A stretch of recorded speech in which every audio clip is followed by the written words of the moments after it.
하나님, 제발 살려주세요. 신정지로 쓰러진 지 20분째. 의사들이 포기하려던 그 순간 제 심장이 다시 뛰기 시작했습니다. 하지만 진짜 기적은 따로 있었어요.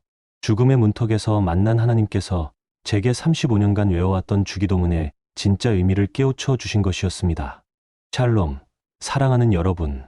오늘도 하나님의 은혜 가운데 만나게 되어 감사합니다. 저는 서울 동쪽 끝자락 작은 교회에서 장로로 섬기고 있는 김성호라고 합니다. 올해 60이 되었고요. 교회를 다닌 지는 벌써 35년이 되었습니다. 오늘 여러분께 제가 직접 겪은 놀라운 체험을 나누려고 합니다. 혹시 여러분도 주기도문을 외우고 계시죠? 저처럼 수십 년간 암송해 오셨을 텐데요. 과연 그 기도를 진짜로 드린 적이 있으신지 한번 생각해 보시기 바랍니다. 저는 평생 모범적인 신앙인이라는 소리를 들어왔습니다. 새벽 기도도 빼먹지 않고 나갔고 11조도 정확히 냈고 교회 봉사도 열심히 했어요. 30대에 집사로 시작해서 40대에 안수집사, 그리고 50대에 장로로 임명받았으니까 남들이 보기에는 정말 신실한 크리스천이었죠. 특히 주기도문은 제가 가장 자신 있어 하는 기도였어요. 어릴 때부터 외웠으니까 잠들기 전에도 식사 전에도 교회에서도 자연스럽게 술술 나왔거든요. 그런데 지금 생각해보니 35년간 수천 번도 넘게 외웠지만 단 한 번도 진짜 마음으로 기도한 적이 없었던 것 같아요. 매일 아침 5시 30분에 일어나서 간단히 세수하고 성경 읽기부터 시작했어요. 마태복음부터 요한계시록까지 1년에 한 번씩 통독하는 것이 제 자랑이었거든요. 그 후에 아내가 차려준 아침 식사를 하면서 습관적으로 하늘에 계신 우리 아버지여 하고 주기도문을 외웠어요. 그런데 기도할 때 머릿속에는 오늘 할 일들만 가득했어요. 아파트 어느 곳을 점검해야 하나, 주민들 컴플레인은 없을까, 저녁에는 뭘 할까, 이런 생각들만 맴돌았죠. 지난 3월 15일 화요일 아침이었습니다. 평소처럼 새벽 5시 30분에 일어나서 성경 읽기부터 시작했어요. 그날은 마태복음 6장이었는데 바로 주기도문이 나오는 부분이었거든요. 그러므로 너희는 이렇게 기도하라 하늘에 계신 우리 아버지여. 아무 생각 없이 읽고 넘어갔죠. 퇴직한 지 2년이 되었지만 여전히 몸이 근질근질해서 아파트 관리사무소에서 시설관리 일을 돕고 있었거든요. 일주일에 3번 정도 나가서 벤치 수리하고 화단 정리하고 전등 점검하는 일들이었어요. 아내가 차려준 따뜻한 된장찌개와 생선구이로 든든히 아침을 먹고 식사 전 기도도 습관처럼 주기도문으로 드렸어요. 하늘에 계신 우리 아버지여, 이름이 거룩히 여김을 받으시오며. 그런데 기도하면서도 마음은 딴 곳에 가 있었어요. 오늘 날씨가 좋으니까 화단 정리를 해야겠다. 201동 앞 벤치가 삐걱거린다고 했으니까 점검해봐야겠다. 이런 생각들만 하고 있었죠. 그날도 출근 전에 단지를 한 바퀴 돌면서 벤치와 난간을 점검하고 있었습니다. 3월의 아침 공기가 정말 상쾌했어요. 하늘은 맑고 바람은 선선해서 참 좋은 하루구나 싶었는데 아파트 201동 앞 화단을 지나는데 갑자기 왼쪽 가슴에 극심한 통증이 찾아왔습니다. 마치 누군가 가슴을 꽉 조이는 것 같았어요. 숨이 막혀오면서 다리에 힘이 빠지더군요. 처음엔 장비를 들다가 무리했나 싶어서 벤치에 앉아서 쉬려고 했는데 통증이 점점 심해지면서 식은땀이 주르륵 흘러내렸어요. 이상하다, 뭔가 이상하다 싶어서 휴대폰을 꺼내려고 했는데 의식이 점점 흐려지면서 그만 바닥에 쓰러지고 말았습니다. 나중에 들은 이야기로는 아침 운동 나온 주민이 저를 발견하고 119에 신고했다고 해요. 구급대원들이 와서 심폐소생술을 하면서 병원으로 실어갔는데 응급실에 도착했을 때는 이미 신정지 상태였다고 하더라고요. 의료진들이 20분간 온갖 응급처치를 다 했지만 반응이 없어서 거의 포기하려던 순간이었다고 합니다. 그런데 신기한 일이 벌어졌습니다. 제가 의식을 잃은 동안 정말 특별한 체험을 했거든요. 눈을 뜨니까 제가 전혀 모르는 공간에 있더군요. 빛도 없고 색깔도 없고 시간도 없는 것 같은데 이상하게 두렵지가 않았어요. 오히려 오래전부터 이곳에 있었던 것처럼 편안하고 익숙한 느낌이었습니다. 공간 자체가 평안함 그 자체였어요. 세상에 그 어떤 걱정도, 근심도, 아픔도 없는 곳이었습니다. 마치 어머니 품에 안겨있는 아이 같은 느낌이었어요. 그때 갑자기 성경의 한 장면이 선명하게 떠올랐어요. 누가복음 11장에서 제자들이 예수님께 주여 요한이 자기 제자들에게 기도를 가르친 것과 같이 우리에게도 가르쳐 주옵소서라고 간구하던 그 장면 말입니다. 제가 35년간 교회를 다니면서 수천 번도 넘게 읽었던 말씀인데 그때만큼 생생하게 느껴진 적은 없었어요. 마치 제가 그 현장에 있는 것 같았거든요. 갈릴리 호수 근처 언덕에서 제자들이 예수님을 둘러싸고 앉아 있고 예수님이 따뜻한 미소를 지으시면서 기도를 가르쳐 주시는 모습이 한 편의 영화처럼 펼쳐졌어요. 그러자 따뜻하고 부드러운 음성이 들려왔습니다. 성호야, 오래 기다렸다. 그 음성을 듣는 순간 온몸에 전류가 흐르는 것 같았어요. 하나님이셨어요. 제 이름을 부르시는 그 음성에 눈물이 저절로 흘러내렸습니다. 하나님께서 제 손을 잡으시면서 말씀하시는데 그 손길이 얼마나 따뜻하고 부드러웠는지 몰라요. 마치 어릴 때 아버지가 제 손을 잡아주시던 그 느낌 같았어요. 그런데 하나님께서 이런 질문을 하셨어요. 성호야, 너는 35년간 주기도문을 외웠지만 그 기도 속에서 내 마음을 찾은 적이 있느냐? 순간 가슴이 철렁 내려앉았습니다. 저는 그동안 주기도문을 완벽하게 외우고 있다고 자부했거든요. 교회에서도 기도를 잘한다는 소리를 들었고요. 하지만 하나님의 그 질문 앞에서 제가 얼마나 형식적이고 습관적으로 기도해왔는지 깨달았어요. 하나님께서 계속 말씀하셨어요. 너는 지금까지 주기도문을 외웠지만 단 한 번도 마음으로 기도한 적이 없다. 입으로만 중얼거렸을 뿐이다. 정말 뼈아픈 지적이었습니다. 저는 교회에서 모범 신도라는 소리를 들어왔고 새벽 기도도 빼먹지 않고 나갔고 11주도 정확히 냈고 봉사도 열심히 했는데 정작 기도할 때는 마음이 없었던 거예요. 그냥 입으로만 웅얼웅얼 중얼거리는 주문 같은 것이었죠. 주기도문은 나의 아버지가 아니라 우리 아버지로 시작한다. 그런데 너는 우리 안에 누구를 넣었느냐? 하나님의 이 질문에 정말 할 말이 없었어요. 저는 기도할 때 항상 제 가족, 제 건강, 제 사업만 생각했거든요. 이웃이나 원수는 한 번도 포함시키지 않았어요. 특히 저랑 사이가 안 좋았던 사람들은 절대 생각해 본 적이 없었거든요. 교회에서 5년 전에 건축 문제로 의견이 달랐던 김 집사님이 있어요. 그때 교회 새 성전을 건축하면서 위치와 규모를 놓고 의견이 갈렸거든요. 저는 좀 더 큰 규모로 지어야 한다고 생각했는데 김 집사님은 현실적으로 작게 짓자고 하셨어요. 그때 꽤 큰 갈등이 있었는데 지금까지도 서먹한 관계를 유지하고 있었거든요. 예배 때 만나도 인사만 하고 말았죠.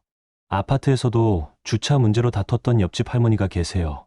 작년에 제가 제자리에 주차했는데 할머니가 와서 거기는 우리 자리라고 하시더라고요. 사실 정해진 자리는 아니었는데 할머니가 계속 우기시니까 화가 났어요. 그때 좀 큰 소리로 말했거든요. 할머니, 여기 누구 이름 써 있어요? 그 후로 할머니와는 아예 말도 안 하고 지냈어요. 엘리베이터에서 마주쳐도 외면했을 정도니까요. 그리고 제가 직장에 다닐 때 저를 힘들게 했던 후배가 있었는데 퇴직한 지금까지도 그 친구 생각만 하면 화가 났거든요. 그 친구가 저보다 늦게 입사했으면서도 승진을 먼저 했거든요. 그때 정말 배신감을 느꼈어요. 제가 그 친구를 많이 도와줬는데 은혜를 원수로 갚는다는 생각이 들어서 마음에 원망이 쌓였어요. 하나님께서 이런 분들의 얼굴을 하나하나 보여주시면서 말씀하셨어요. 저 사람들도 모두 내가 사랑하는 자녀들이다.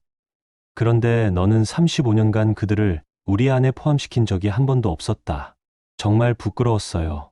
저는 그동안 하나님의 사랑을 입으로만 말하면서 정작 제가 미워하는 사람들은 하나님의 자녀가 아닌 것처럼 여겼던 거예요. 하나님께서 주기도문을 한 구절씩 새롭게 가르쳐 주시기 시작했습니다. 하늘에 계신 우리 아버지여, 이름이 거룩히 여김을 받으시오며. 이 구절에 대해 말씀하셨어요. 이름이 거룩히 여김을 받는다는 것은 입으로만 하나님을 높이는 게 아니다. 내 삶으로 내 성품을 드러내는 것이다.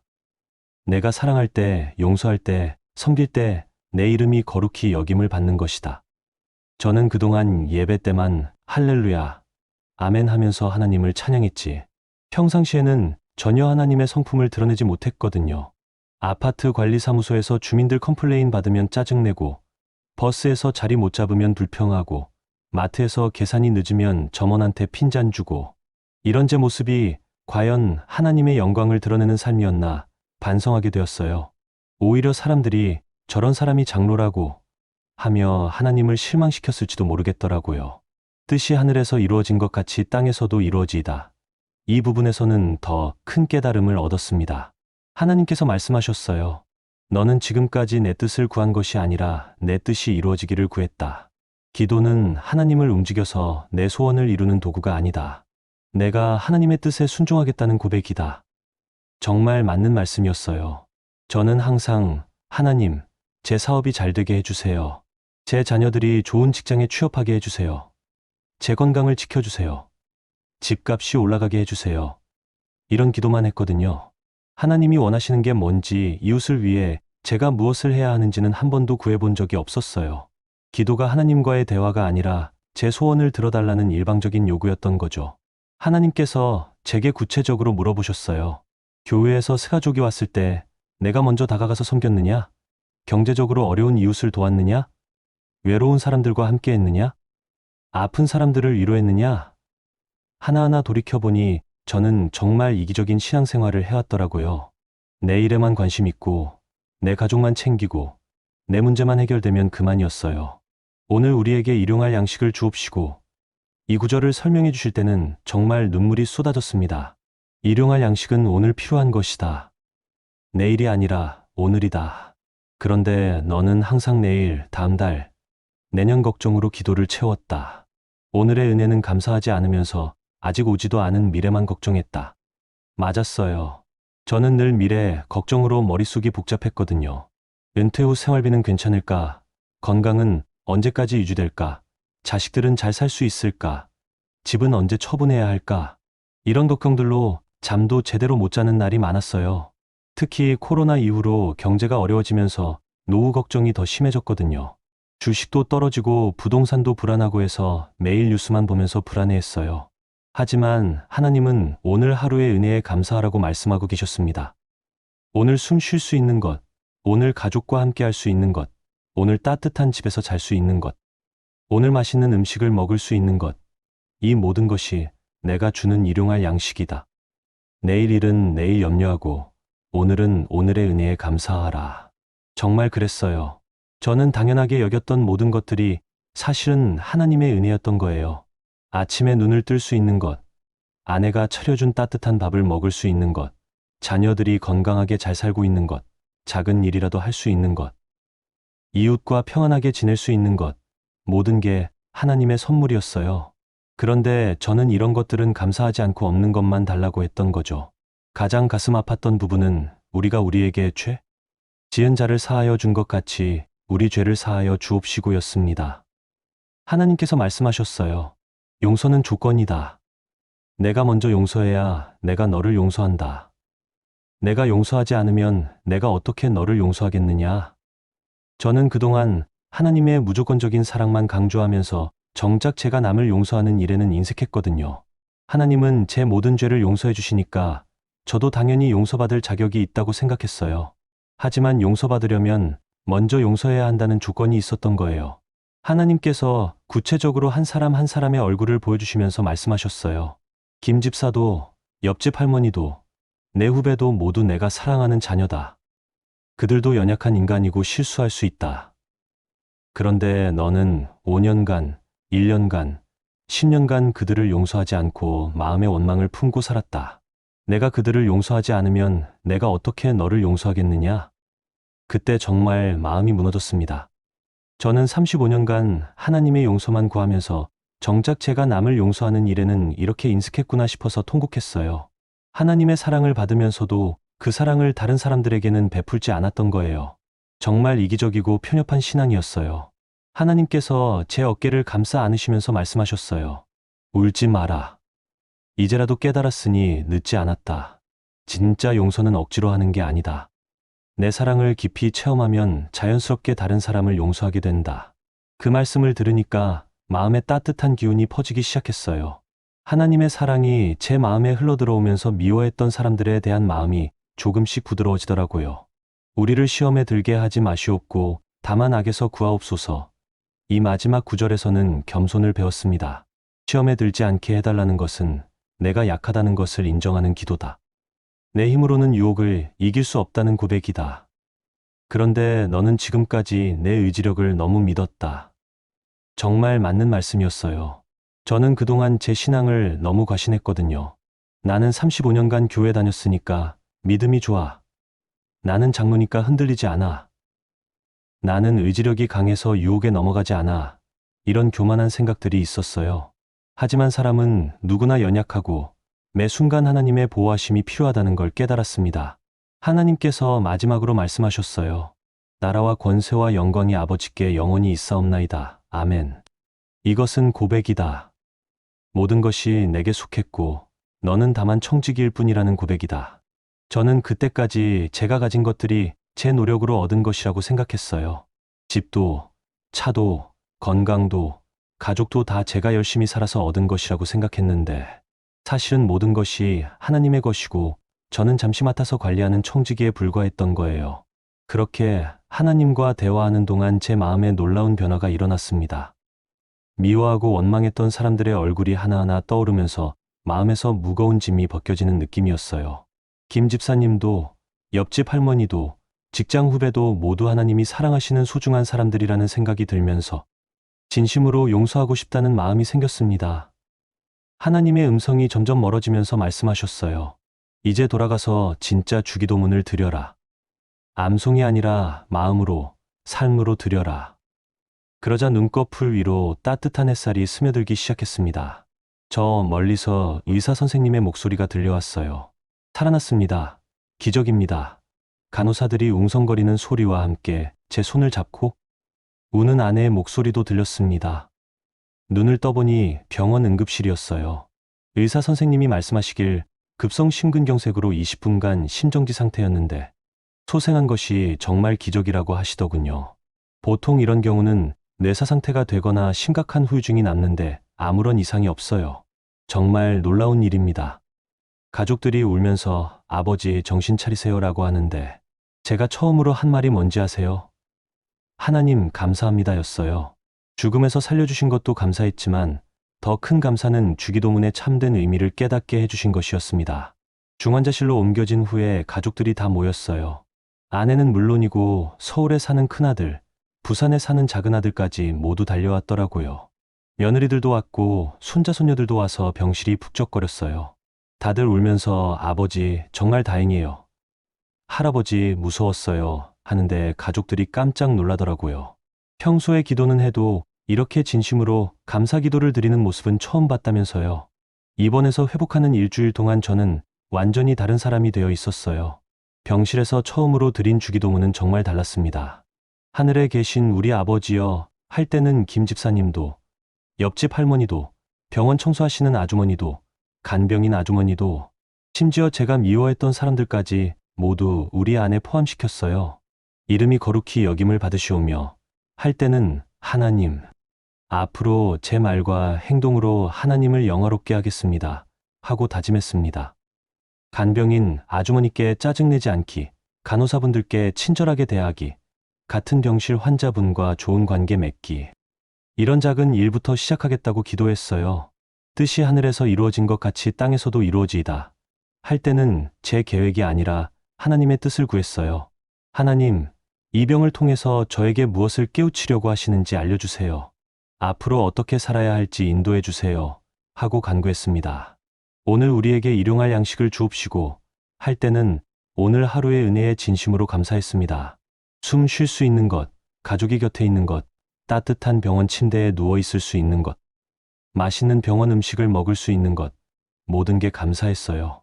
특히 간병인 아주머니가 정성스럽게 챙겨주시는 것도 하나님이 보내주신 일용할 양식이라고 생각했어요. 퇴원한 후 제 삶은 완전히 바뀌었습니다. 가장 먼저 한 일은 그동안 서먹했던 사람들을 찾아가는 것이었어요. 퇴원한 지 사흘 만에 김 집사님께 전화를 드렸습니다. 집사님, 안녕하세요. 장로 김성우입니다.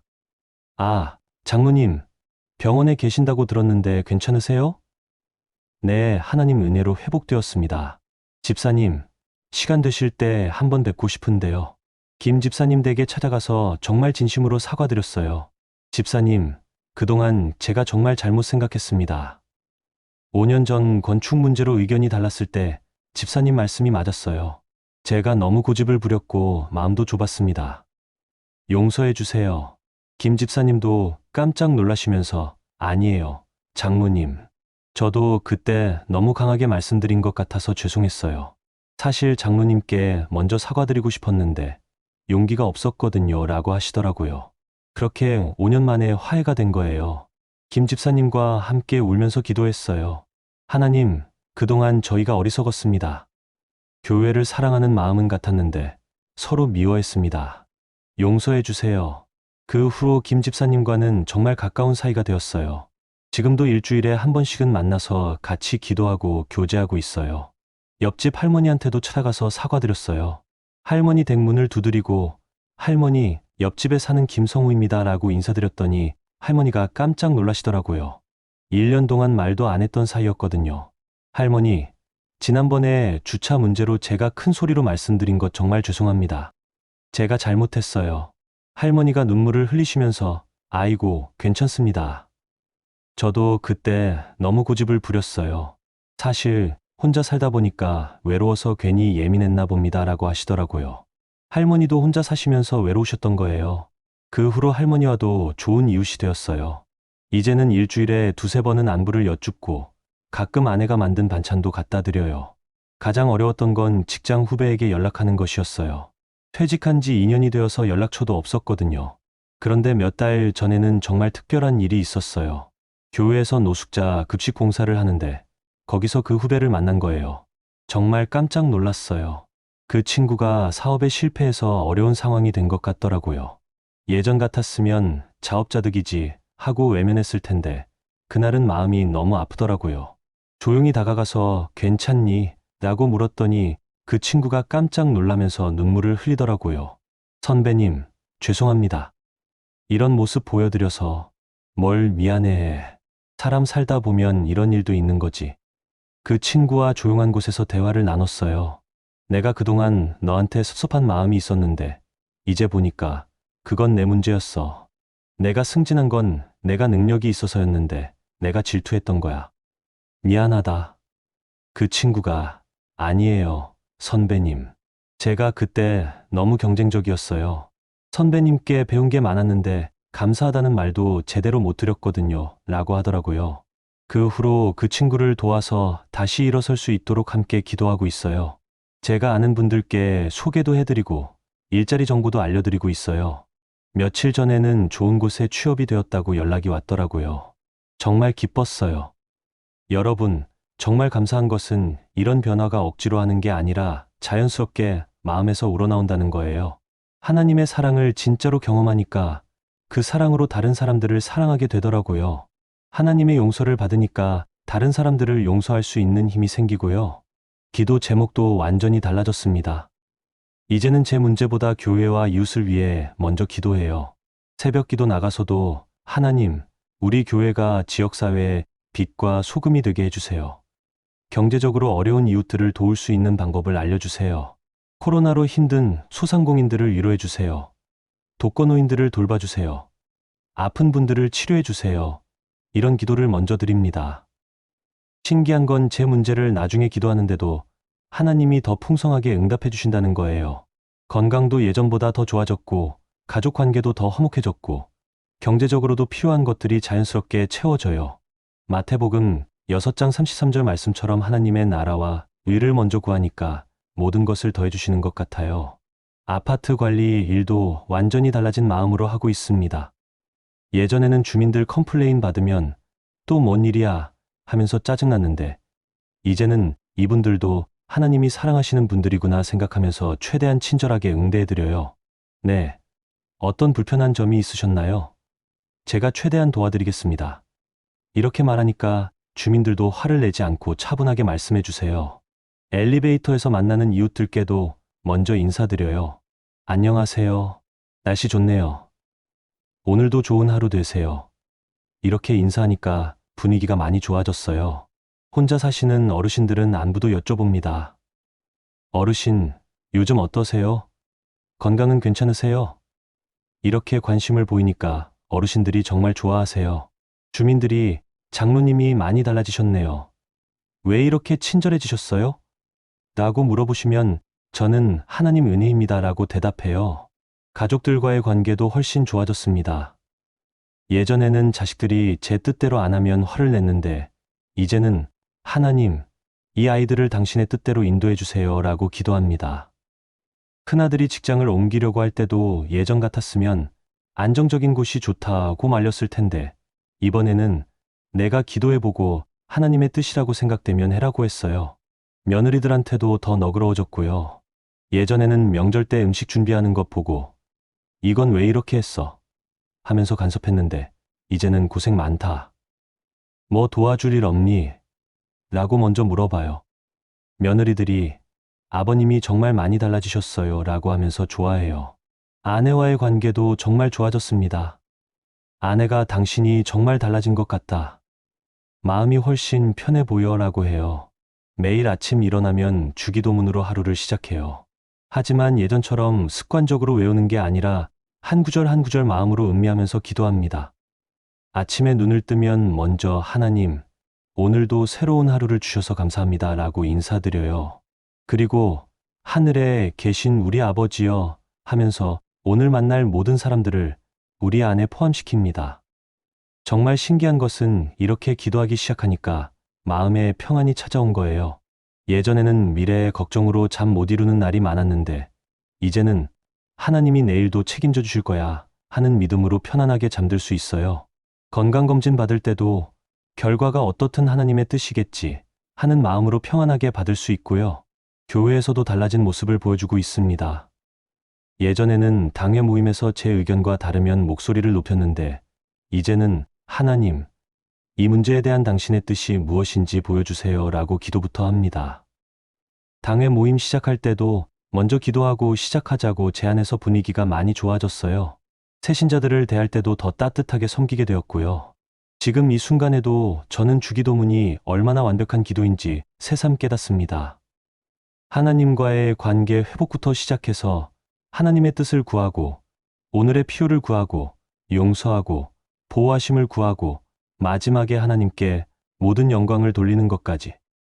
이 기도 안에 우리 신앙생활의 모든 것이 들어있어요. 그런데 저는 35년간 이 완벽한 기도를 그냥 암송만 했던 거예요. 정말 안타까운 일이죠. 여러분은 어떠세요? 혹시 저처럼 주기도문을 습관적으로 외우고만 계시지는 않나요?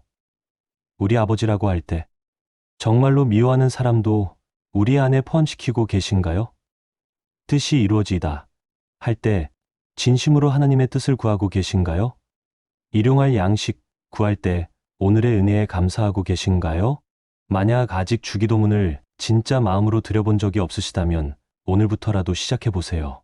한 구절 한 구절 천천히 묵상하면서 기도해 보시기 바랍니다. 분명히 여러분의 신앙생활이 완전히 달라질 거예요. 기도가 암송이 아니라 하나님과의 진짜 대화가 될 것이고 여러분의 마음에도 평안과 기쁨이 넘칠 것입니다. 저는 이제 매일 아침 감사한 마음으로 일어납니다. 하나님이 오늘도 새로운 은혜를 주실 것을 믿기 때문이에요. 오늘 만날 사람들도 모두 하나님이 제게 보내주시는 축복이라고 생각해요. 어려운 일이 생겨도 하나님의 뜻이 있으실 거야 라는 믿음으로 평안하게 받아들일 수 있고요.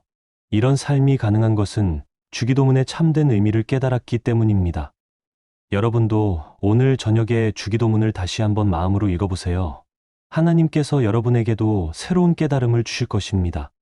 그리고 혹시 용서하지 못한 사람이 있으시다면 오늘 그분을 위해 기도해 보세요. 하나님의 사랑으로 그분을 용서할 수 있는 힘을 주실 거예요. 댓글로 여러분의 기도 제목도 나눠주세요. 함께 기도하겠습니다.